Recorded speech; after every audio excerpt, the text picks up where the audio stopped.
Round 2 of the World Chess Championship was an awesome game between Carlsen with the white pieces and Nepomniachtchi with the black pieces. A really tense and tactical encounter, and just what we're looking for in this match. So Carlsen opened up with pawn to d4, and there goes the mystery of what he would play on his first move. We had knight to f6 from Jan, and now c4 from Magnus, and e6 from Jan. So he doesn't go in for his Grunfeld, which he loves to play. We now had knight to f3, d5, and now Magnus goes for g3, the start of the Catalan. Bishop to e7 now from Jan, bishop to g2. We had castles, and now pawn takes on c4 from Jan. So this is a very typical position being reached many times. Magnus now plays queen to c2. And here's the first interesting move from Jan. He plays pawn to b5 here, one of the sharpest lines to play. The most common way is to play with pawn to a6, and then white either captures the pawn, allowing b5, dropping back into, say, c2, and there's a battle for whether or not black can get c5 in quick enough, but they do get a rapid development of the bishop in this line. Or alternatively, white can play a4 here instead of capturing the pawn straight away, but then you give the b4 square, so it swings and roundabouts and a very theoretical position. But I'm showing you these ideas because they come through in the game. So here after queen c2, Jan plays pawn to b5, and now Magnus jumps in with a really sharp move. So again, the most common is a4, just to start undermining these structures, but Magnus goes knight to e5, opening the eyes of this bishop, hitting the rook in the corner, but this does set up a very interesting exchange sacrifice if Jan wants to go in for it. So he could have taken on d4 here, and after the bishop captures in the corner, queen takes knight, we can see that black has minor piece and 2 pawns for the rook in the corner. So a very interesting, tense position. But this didn't happen.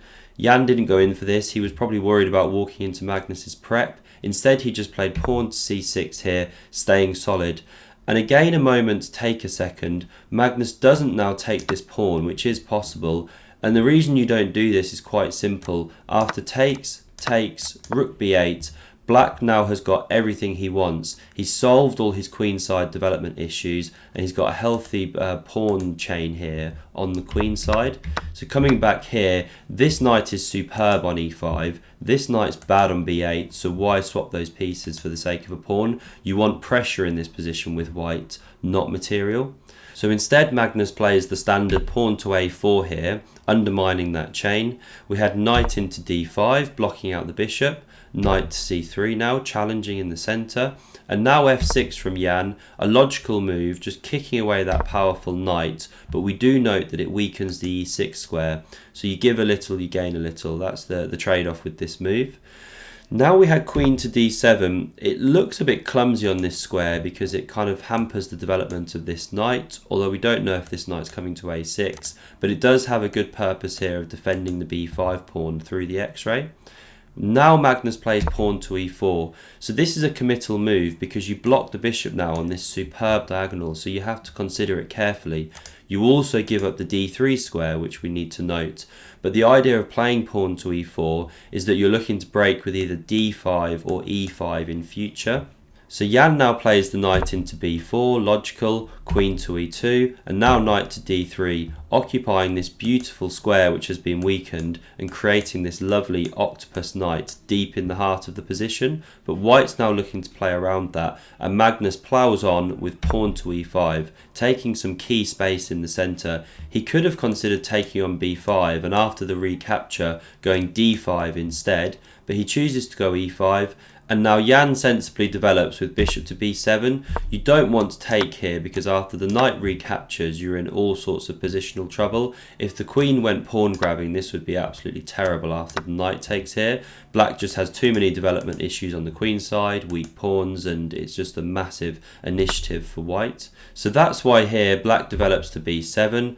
Magnus now takes on f6, opening this e-file, and the bishop recaptures here, which is logical. Magnus now plays the knight into this beautiful e4 square, which was vacated by the pawn. And Jan develops with knight to a6 now, looking to either come into b4 or possibly reroute to c7 in the future, where it supports these light squares.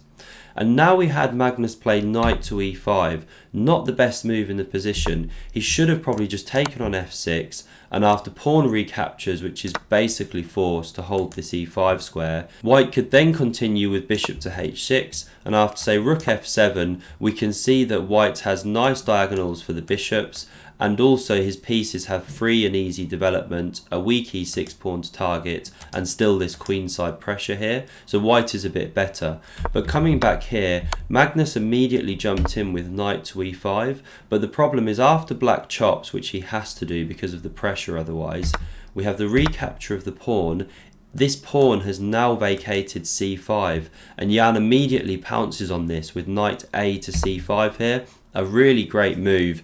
It puts the challenge to this e4 knight, and we don't want to just capture this because after recaptures, this knight is coming back to d3 and black is solving a lot of his development problems here.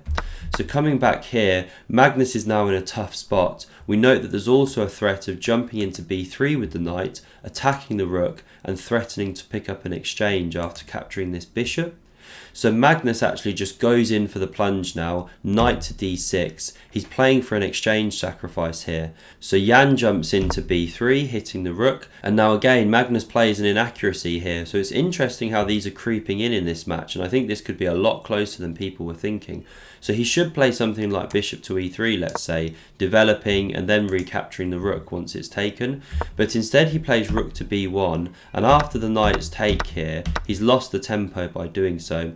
Okay, the position's still in the balance, but black is definitely better now. So Jan plays rook to b8, good move, coming to this b file, which could open. We have rook to d1 from Magnus, and now bishop to a8 from Jan, which might look really weird. I mean, you're instantly thinking, why not just chop on b5 here, open the attack on the queen? And Magnus definitely could have played like this. This wasn't a bad way to play. I think the reason he didn't do so is because after, say, queen e7, a knight coming back to d6, he was worried perhaps about now opening this b file from the rook. So you could have, say, rook to b4, and then this rook's coming across, and c5's coming soon to liberate this a8 bishop. So I think that was his concern, the counterplay he would be giving to Jan there. So instead of jumping in and taking that pawn, he instead plays bishop to e4, a really interesting move, improving that bishop, and now looking at the king side, we note. And Jan now makes an inaccuracy here. He should just take the pawn on a4 and open up his rook, but instead he plays pawn to c3. And I guess his idea here was to throw the pawn in this fashion rather than have the white pieces take it on c4 in the future. And Magnus now plays an inaccuracy in return. Now the time pressure wasn't getting too severe here, although it was ticking down, but you can see how little mistakes are creeping in, so it makes for an exciting game between these two players. So Magnus played queen to c2, attacking this pawn here. Jan defends with pawn to g6, and now Magnus recaptures the pawn like this. Jan now takes on a4, opening his rook. Magnus recaptures. We had rook f to d8, and possibly Jan will be sacking back the exchange in the future because of how powerful that knight is. Rook a1 now, hitting against this pawn. We had pawn to c5, finally liberating this bishop now in the corner. Queen to c4 here, hitting e6. Magnus doesn't want to exchange on a7 here because trading the queens would be bad for him. Then these rooks could get really dangerous versus the minor piece here. Jan now chopped on e4. We had knight recaptures. King to h8 now, stepping away from this knight fork. Knight back into d6. Rook to b6, shuffling up the board, and now queen takes on c5. It was hard to defend that pawn anyway, so instead Jan chooses to just coordinate his pieces here, doubling on the b file as we can see. So Magnus steps up with king to g2, taking a moment to improve his king. We had pawn to a6, king to h3 now, further improving the king and recognising that this diagonal is blocked and is going to stay blocked for some time. We had rook to c6, hitting the queen. Queen into d4, king to g8, Jan seeks to bring his king towards the centre, pawn to c4 now, defended by the knight and the queen, queen to c7 now from Jan, and neither player was really playing very ambitiously at this point, so Magnus played queen to g4, hitting this pawn and basically offering Jan a draw here, because Jan can now chop on d6 as he did, and after recaptures, queen takes, pawn to c5, queen takes with check. We had this mass liquidation going on. So Magnus actually wins a pawn on a6, but the problem here is this is just a dead drawn position with 3 on 2, providing there are no missteps by black. So we had a few more moves played here now. We can see the queens came off.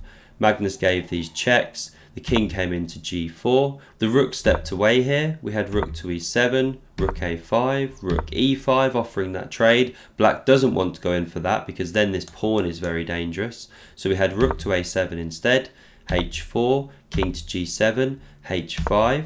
Jan now steps in with king h6, a nice waiting move. We had king to h4, rook coming to a1 now, looking to get behind the white king and give checks. We had pawn to g4 here, rook h1 check, king g3. Now the pawn captures on h5, and we had rook e6 check first, king g7, and now g5. So Magnus will take that pawn at a later point and keep his pawns connected here. We had rook to g1 check, king f2, rook a1, rook h6, rook a4, hitting this pawn, and this is where Jan now forced the draw, because after king f3 defending, we had rook a3 check, king back to a2, rook a4, and so on. And there's nothing Magnus can do to actually avoid this because he can't step to g4 because that square is covered by the h-pawn. If you enjoyed this roundup, then please do hit that like button and hit subscribe to never miss a video, and I hope to see you again on the next round. Thanks for watching and see you soon.